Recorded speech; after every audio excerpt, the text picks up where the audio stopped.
लोग साथ में मनाने की जो भावना कभी रही होगी, जो परिपाटी थी, वो धीरे धीरे खत्म हो गया है। छठ और परिवारों में होने वाले शादियों को छोड़ दें तो परिवार शायद ही कभी इकट्ठा होता है।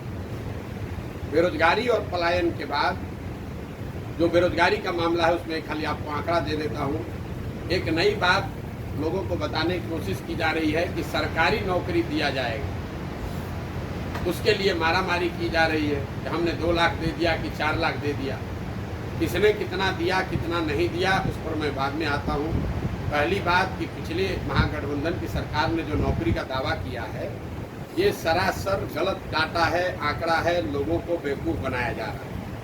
जिन 2 लाख शिक्षकों की नियुक्ति के बारे में सरकार दावा कर रही है कि हमने बहुत लोगों को नौकरी दे दी, उसमें करीब करीब 30% वो लोग हैं जो पहले से नौकरी कर रहे थे, वो नियोजित शिक्षक के तौर पर काम कर रहे थे। अब उनका सर्विस कंडीशन बदलकर अब वो राज्य कर्मी के तौर पर काम कर रहे हैं। ये नए लोगों को नौकरी नहीं मिली है, इस बात को आप स्पष्ट कर लीजिए। बाकी जो लोग बच गए 1.5 लाख के आसपास, क्योंकि सरकार ने एग्जैक्ट आंकड़ा जारी नहीं किया, जो बाकी लोग बच गए हैं उसमें आधे से ज्यादा लोग करीब करीब 14-15 अन्य राज्यों के लोग हैं जिनको आकर ये नौकरी मिली। तो मेरा अपना अनुमान है कि बिहार में 40-50 हजार से ज्यादा लोगों को नई नौकरी नहीं मिली है। और मैं पिछले कई महीनों से ये बात कर रहा हूँ, ये मांग कर रहा हूँ कि सरकार को ये आंकड़ा जारी करना चाहिए कि आखिर बिहार में कितने नए लोगों को नौकरी दी गई। सर्विस कंडीशन को चेंज करने को हम नई नौकरी नहीं मान सकते। दूसरे राज्य के लोग आकर नौकरी कर रहे हैं, उससे बिहार के लोगों का कोई फायदा नहीं हुआ। लेकिन जो बड़ी बात है, क्या सरकारी नौकरी से बिहार का भला हो सकता है?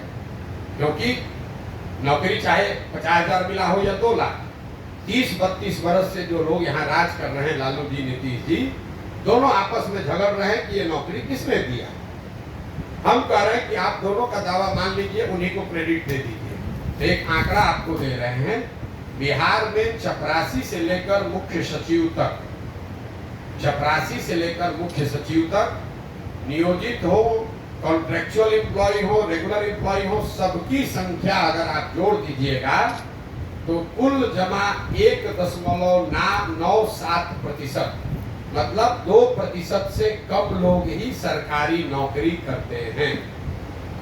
तो जो लोग ये दावा कर रहे हैं कि सरकारी नौकरी से आपका जीवन बदल जाएगा, वो बिल्कुल आपको भरमा रहे हैं, आपको गलत सपना दिखा रहे हैं। पिछले 75 साल में 1.97% लोगों को सरकारी नौकरी मिली है। उसमें 40-45 वर्ष कांग्रेस का राज शामिल है, उसमें नीतीश और भाजपा का डबल इंजन का सरकार शामिल है, उसमें लालू राबड़ी जी का 15 साल सामाजिक न्याय का सरकार शामिल है। सबके प्रयास के बाद भी सिर्फ 2% लोगों को ही नौकरी मिली है। तो ये जो भ्रम फैलाया जा रहा है कि सबको नौकरी मिल जाएगी, ये सिर्फ समाज को लॉलीपॉप दिखाकर वोट लेने की राजनीति है। पूरे दुनिया में ऐसा कहीं कोई प्रमाण नहीं है कि 13 करोड़ आबादी वाले समाज में, राज्य में सरकारी नौकरी के जरिए बेरोजगारी दूर किया जा सकता है।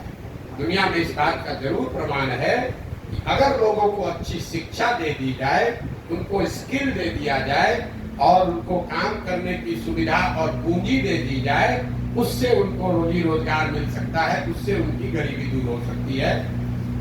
तो जन स्वराज का इस पर जो सोच है कि जब ये व्यवस्था बने तो पहला काम 15 साल से कम उम्र के बच्चों के लिए विश्व स्तरीय पढ़ाई की व्यवस्था की जाए, ताकि वो बच्चा आगे चलकर समाज पर, राज्य पर बोझ न बने।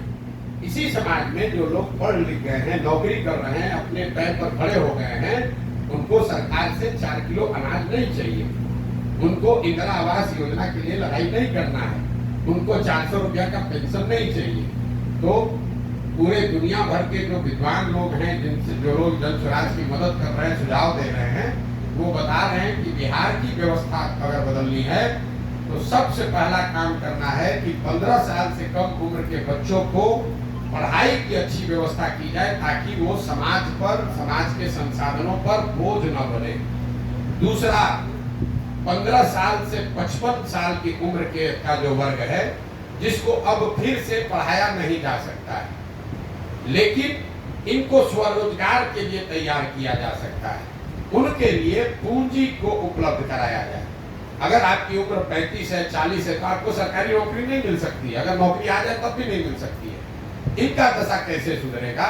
जो सबसे बड़ा वर्ग है 15 से 55 की उम्र के लोगों को पूंजी की उपलब्धता कराई जाए, ताकि घर घर रोजी रोजगार खुल सके।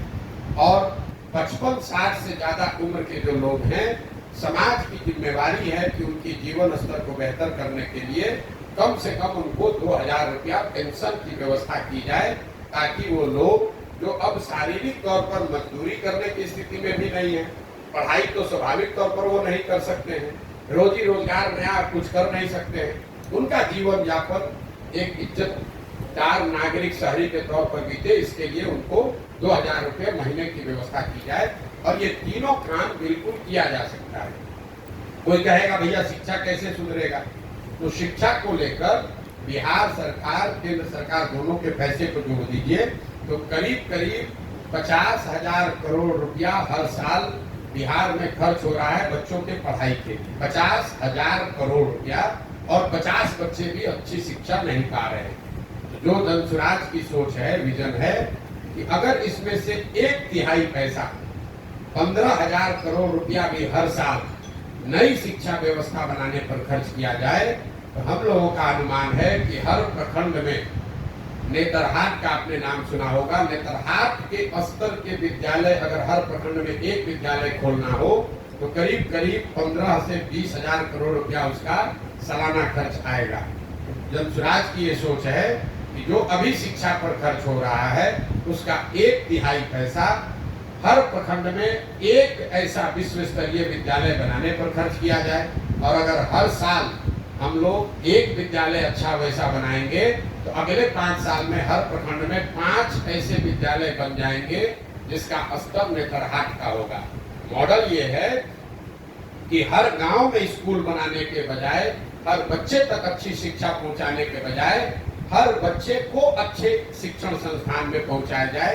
ये दुनिया में जितने बड़े देश हैं जहां पर भी शिक्षा में आमूलचूल परिवर्तन लाया गया है, आप फिनलैंड चलिए, स्कैंडिनेवियन कंट्री में डेनमार्क चलिए, स्वीडन चलिए, दूसरे जो देश हैं न्यूजीलैंड चलिए, जहां पर शिक्षा में आमूलचूल परिवर्तन लाया गया है, उन देशों में सरकारों ने हर गांव में विद्यालय नहीं बनाया, उन्होंने अच्छे विद्यालय बनाए और लोगों को मोबिलिटी दे दी, बस की सुविधा दे दी, स्कूल बस की सुविधा दे दी, ताकि लोग अपने बच्चों को अच्छे शिक्षण संस्थाओं में भेज सकें। आप शहरों में भी देखते हैं, मधेपुरा में देख लीजिए, पटना में देख लीजिए, दिल्ली में देख लीजिए, आपके घर के बगल में जरूरी नहीं है कि अच्छा स्कूल है, लेकिन आप अपने बच्चे को स्कूल बस से भेजते हैं, आधे घंटा में बच्चा आपके अच्छे स्कूल में पहुंच जाता है।